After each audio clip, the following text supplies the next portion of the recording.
Para salafus salih dari sahabat ridwanullah alaihim, dari para tabi'in, tabi'in, orang-orang salih sebelum kita, rahimahumullah semuanya para tabi'in, mereka itu kalau mau sholat, maka mereka melupakan semua kegiatan yang lain. Bahkan mereka dikatakan berdiri seperti kokohnya batang pohon kurma. Sampai seseorang di antara mereka kalau disengat dahinya oleh kumbang, berdarah, disengat oleh lebah, dia tidak berkeming sedikit pun. Ada seorang sahabat, dia lagi jaga malam pasukan perang bersama Nabi SAW, dan dia berjaga-jaga di antara semak belukar. Maka ada mata-mata musuh datang pada saat dia lagi sholat malam, kemudian ragu apakah itu manusia atau tidak. Lalu musuh melepaskan anak panah tepat di arah jantungnya, di sebelah kiri dada. Sahabat ini tidak berkeming sedikit pun, sampai si musuh ini heran. Dia mengatakan, apakah ini manusia atau bukan? Dia ragu, dia melepaskan anak panah yang sama, dan ini ahli pemanah. Kalau kita mungkin sekarang sniper, ahli tembak. Dia melemparkan anak panah tepat di sebelah anak panah yang kedua, yang pertama tadi. Dan itu juga mengeluarkan darah, tapi sahabatnya tidak berkeming. Terus saja musuh itu melepaskan sampai 5-6 anak panah, sahabatnya tidak berkeming. Setelah itu, sahabat ini sedang merasa ada berat di dadanya karena 5 buah anak panah dan darah mengucur, maka dia pun ruku. Waktu dia ruku, maka musuh tersebut melarikan diri karena sudah tahu kalau ini manusia. Tapi 5 anak panah. Bukankah kita saat sekarang teman-teman sekalian cuma digigit nyamuk saja sudah sulit untuk konsentrasi sholat? Karena kita belum memahami makna sholat itu. Kita sedang komunikasi dengan Tuhan kita Allah subhanahu wa ta'ala. Berikan makna sholat itu. Berikan haknya. Dia bukan cuma gerakan saja. Bukan cuma bacaan. Ada sesuatu di situ. Komunikasi kita dengan Allah SWT. Absen kita kepada Tuhan kita Allah. Maka dijadikan antara sholat dengan sholat pembersihan dosa di antara keduanya. Karena memang kita melapor lagi kepada Allah. Dan selalu teman-teman sekalian usahakan pada saat dikumandangkan panggilan sholat, hayya ala sholat, hayya ala falah, kita selalu berada di paling depan. Supaya Allah SWT melihat kita memang berada yang paling pertama. Bukan selalu di belakang. Sampai kata Nabi SAW, Allah akan terus menerlambatkan rezeki, karunia kepada orang yang sengaja menerlambatkan softnya. Selalu malas, berada di belakang, tidak mau masuk ke dalam masjid. Padahal dipanggil oleh Allah SWT. Muadzin kan cuma perantara saja. Mereka cuma mengumandangkan hayya ala shalah, hayya al falah kena perintah syariat. Tapi yang panggil sebenarnya adalah Allah SWT. Karena orang Arab, orang hitam di Afrika, orang Melayu, orang Cina, ya Muslim kalau adzan sama, hayya ala shalah, hayya al falah. Ayo menuju mengerjakan sholat, ayo menuju kepada kemenangan, gitu kan?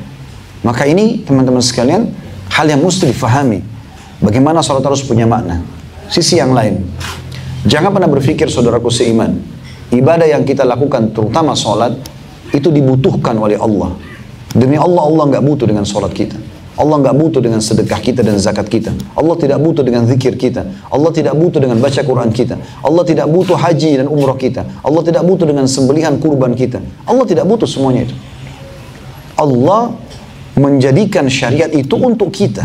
Dalam hadis Bukhari, hadis Qudsi, Nabi SAW bersabda, Allah berfirman, hai hamba-hambaku, sungguhnya apapun yang aku perintahkan kepada kalian adalah amal yang aku perintahkan kalian, dan aku akan kembalikan hasilnya pada kalian. Kenapa banyak orang sholat teman-teman, dia tidak renungi. Dia hanya sekedar gerakan, yang penting sudah sholat. Sudah sholat, sudah. Dia tidak punya makna dalam sholatnya, dia tidak tahu. Kenapa? Karena dia anggap Allah itu Tuhan butuh dengan sholatnya. Allah nggak butuh. Kita berumur 500 tahun dan kita sholat 500 tahun, Allah tidak butuh dengan sholat itu. Keliru kalau kita faham Allah itu butuh. Seakan-akan kita cuma store kewajiban. Yang butuh sholat itu adalah kita.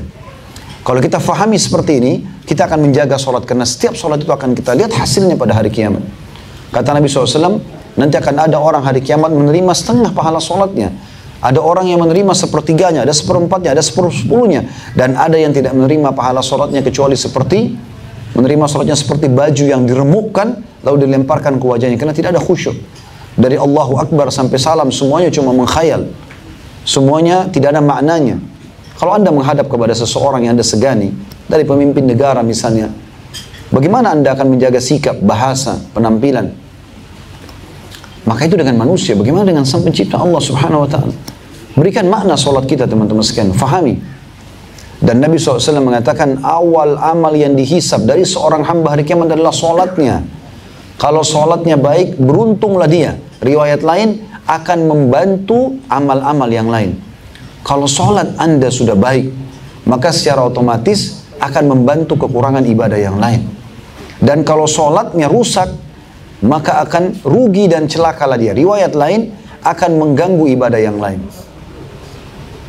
Maka perlu diperhatikan masalah sholat ini teman-teman. Bukan hanya sekedar gerakan, bukan hanya sekedar menyelesaikan, tapi konsentrasikan, ikhlaskan niatnya. Sempurnakan wudunya, sempurnakan gerakannya, sempurnakan awal waktunya. Semuanya kita lakukan dengan baik. Dan kita harus fahami sekali lagi, sholat itu kita yang butuh. Dan ini simbol Islam. Satu-satunya ibadah yang diperintahkan oleh baginda Nabi SAW untuk memukul anak kalau tidak lakukan adalah sholat. Kata Nabi SAW, perintahkan anak kalian sholat di umur 7 tahun dan pukul mereka di umur 10 tahun. Puasa tidak ada hadis seperti ini. Zakat, haji tidak ada seperti ini. Jihad tidak ada seperti ini. Tapi ini perintah syariat, disuruh pukul kalau tidak mau sholat. Artinya awal yang kita ajarkan sholat kepada anak-anak. Sholat. Dan kita pun sholat. Dan ingat teman-teman, bukan hanya sekedar setoran. Tapi kita butuh dengan pahalanya. Rugi waktu, energi yang kita keluarkan, tapi tidak ada nanti kita terima pahalanya. Karena hanya gerakan saja.